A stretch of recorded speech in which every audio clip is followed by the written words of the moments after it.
Ryca fans, this is part 3. This is part 3 of the build video.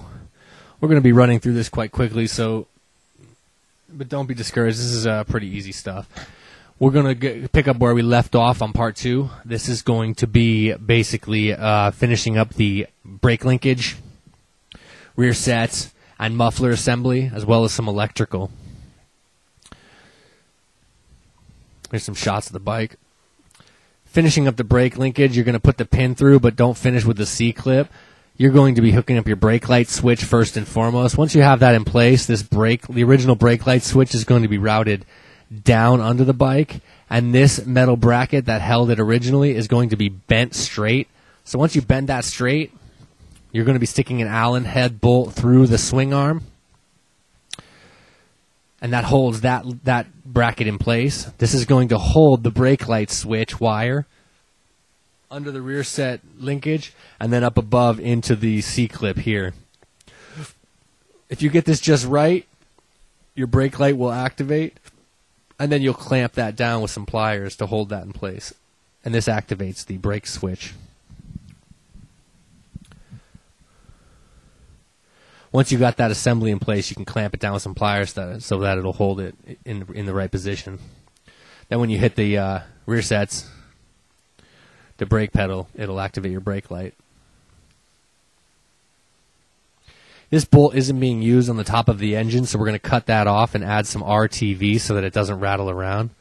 Here I put a little dob of RTV in there so that it doesn't rattle. Next, we're going to be cutting the header pipe at 1 inch. This basically is going to be allowing for the new exhaust adapter. Mark it at 1 inch out from the base and cut that off. You can use a hand tool or use a chop saw. And if your exhaust adapter is a little bit tight, use a little bit of sandpaper and clean it up. It will fit. It's supposed to be a tight fit to allow for no exhaust leaks. Here we're cleaning up the edge, and we're going to use a little bit of sandpaper to clean that up.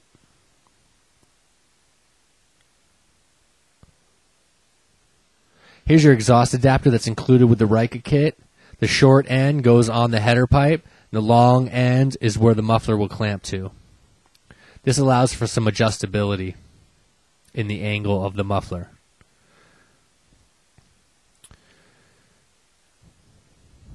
There's the exhaust clamps that are included. You'll notice that there's 2 of them, one of them with the muffler and then the extra one. The extra one will clamp the exhaust bend to the muffler, and the other one will do the muffler to the exhaust bend. So here's the first one, there's the second one.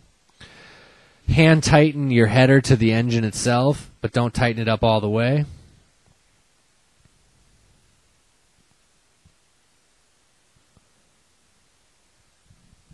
Then you want to adjust the angle here of your muffler. You can kick it out, or you can kick it down, or you can kick it a little bit of both. Once you determine the angle that you like, and that fits with your brake linkage, you can tighten up your front and rear clamps. Now on the back, the muffler includes a chrome bracket that holds the muffler in place. This chrome bracket, depending on the angle you choose and the angle of the header pipe, may have to be notched in order to fit. It basically attaches to the back of the rear set bracket. The Allen head bolt that I was telling you earlier that is longer goes on the right-hand side, basically so that you can attach a second nut to the linkage, or to the bracket that holds the muffler in place.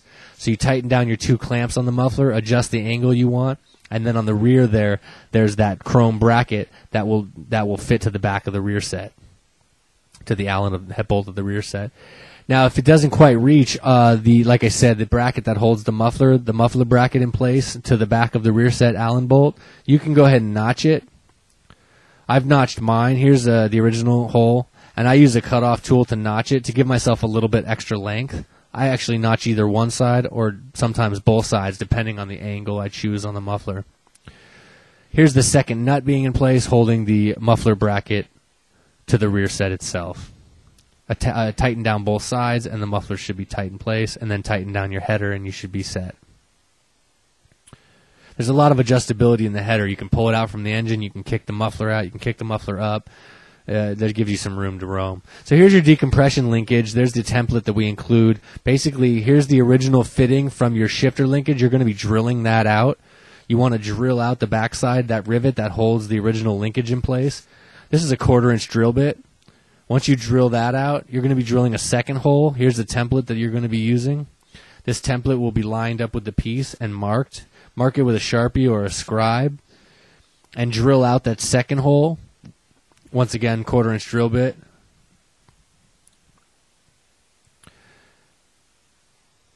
As you can see here, this is where I'm drilling.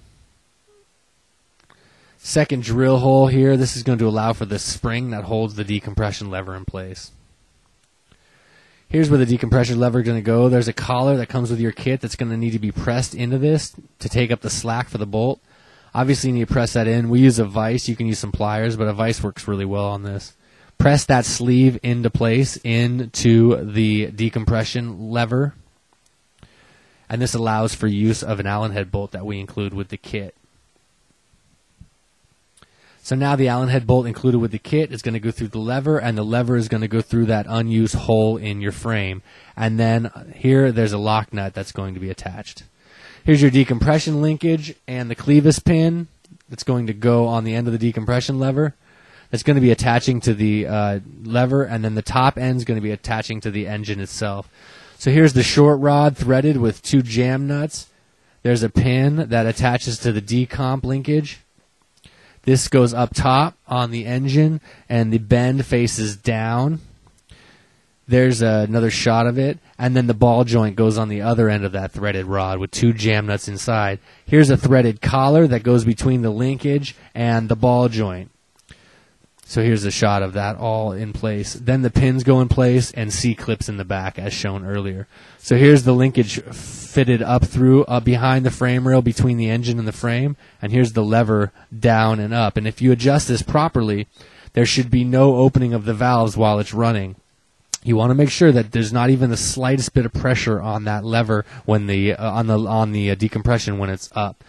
Now, if your decompression linkage is rubbing against your frame, you can use some heat shrink to cover the linkage. I covered it here with some heat shrink so that it doesn't vibrate or rattle against the frame. Now, once again, I want to make sure you understand that it's very important that there's no pressure on the actual decompression fitting on the engine while the lever is up. Here's the spring we include. This attaches to the motor mount up top and the linkage on the bottom. It's a pretty tight fit, so you be very careful. Use a flathead or a flathead screwdriver to pry it up over the frame rail. Here's how it's fitted up on the underneath on the lever itself, and then up to the motor mount up top. And what that does is keeps that lever firmly up against the frame. All right, next step, we're going to be showing you how to wire the brake light. We've already showed you how to fit the brake light, but you want to go to Radio Shack and get some bullet connectors. This is the female end of a bullet connector. These are standard sized. You want to get 5 of those. The first connector that we're going to be cutting off, this is the brake light switch and the turn signals. Now, these are all integrated into the bike itself. On the newer models here, you'll see there's 4 wires on the turn signals and 3 wires for the brake. Now, these 3 wires for the brake light, this is the brake light switch, the original one. You're going to cut off the original connector and attach 3 of those bullet connectors to that. And then on the turn signal wires, there's 4 wires, but you're only going to use 2. Here's the original connectors. You're going to turn the black ones, and you're not going to use the black ones. Those are grounds, and you're going to be using the other 2, basically the green and the black. The black and white ones are not going to be used. Those are the grounds. So attach bullet connectors to all of these wires. It's going to be 5 wires in total, 3 of them on the brake lights, and then 2 of them on the turn signals. And once again, the 4 wires coming out of the turn signals, the 2 black and whites are not being used. We're going to ground this all at once off the brake light. So there's a bullet connector being attached to the 3 brake light wires. There's the switch. This is the original switch cut off. On the newer bikes, it's brown, black, and white. Here we're attaching 3 bullet style connectors to that exact location. So here's the brake light wires that we're going to attach 3 bullet connectors, and then once again on the turn signals you're going to be using the hot from the turn signals, and we recommend marking these when you're done. You can mark them which one they go to. So on the turn signals, the green and black goes to yellow and orange on the brake light, and then on the brake, the red, green, and red, green, and blue. Red, green, and blue go to the other one.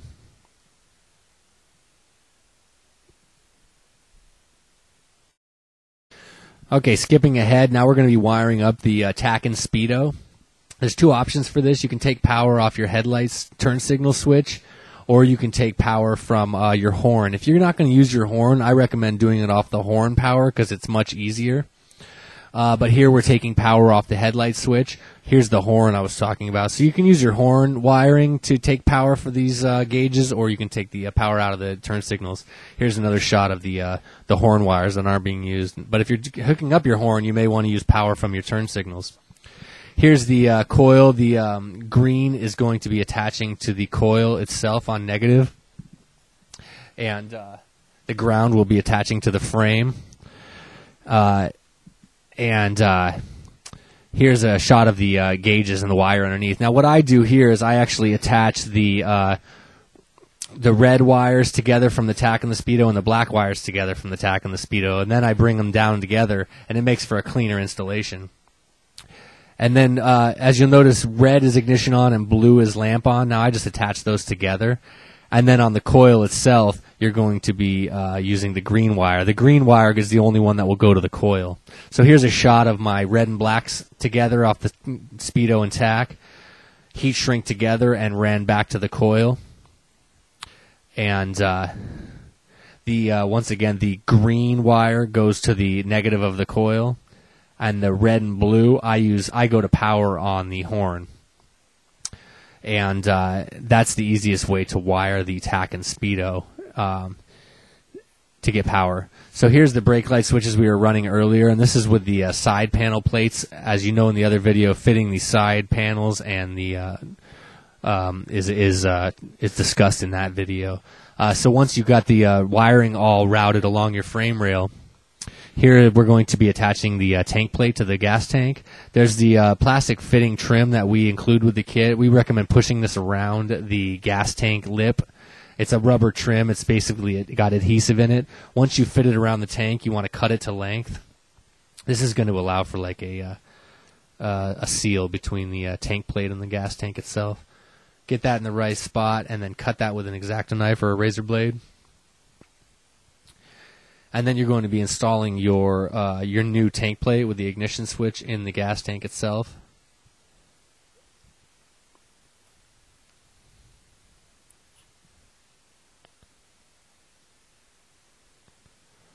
You put that down in place, and then there's 3 nuts on the backside that will attach that to the gas tank.